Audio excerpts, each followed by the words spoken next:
Thank you for tapping in. We've been talking about narcissists.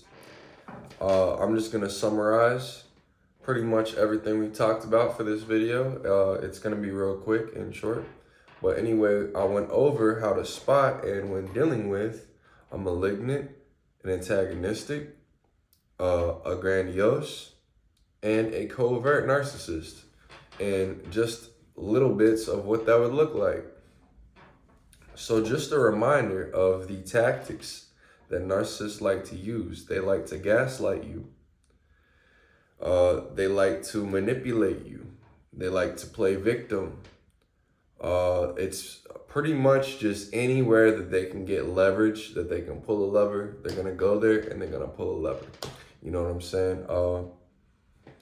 They like to control people. They're very controlling. They may be very overwhelming with their presence of how they present themselves, maybe in an angry way, maybe in a selfish way, maybe in a pessimistic way, maybe in a competitive way.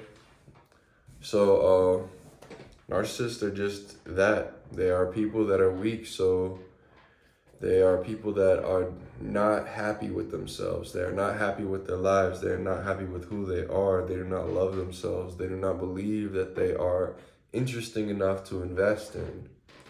Narcissists usually respect only certain people, and all narcissists have a mask. This mask is made to mimic someone, either someone as their image or someone's energy.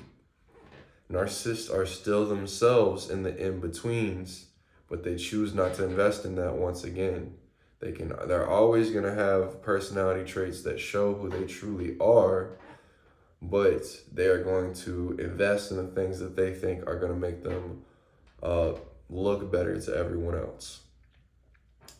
Narcissists will use flying monkeys, which is other people that know less about the situation, and bring them on their team to go against you.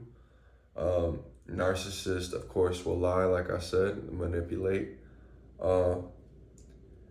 Just like I said, anything to get leverage. So that is pretty much what's going on with the narcissist. A narcissist's brain is not that hard to understand. When you go through the phase of taking your power back from a narcissist, there's going to be multiple stages that they go through. The first stage will be love bombing. The second stage will be, we can work this out.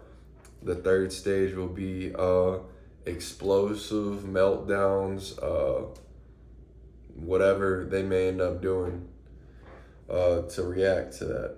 And you, depending on the person, when you've been with someone long enough, you kind of know what they're going to do when they get into that eruptive or emotional state.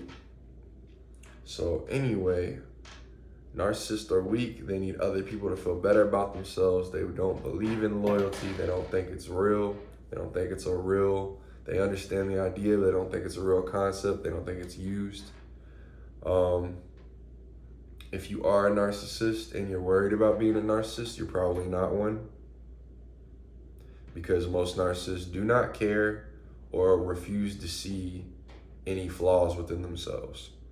Some narcissists also use their diseases as a handicap. This is normally older narcissists that like to use the disease to make other people do things for them. So there's that too. And these parents, if they are parents that are narcissists that have these diseases of, not the actual diseases themselves, but the narcissists that are using the diseases for an excuse, that type of mentality will rub off onto the children, and the children will then take on these manipulative techniques so that they may survive.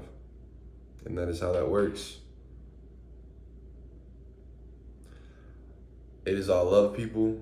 If you feel like you may be a narcissist, I would suggest looking it up. Like I said, you're probably not one. But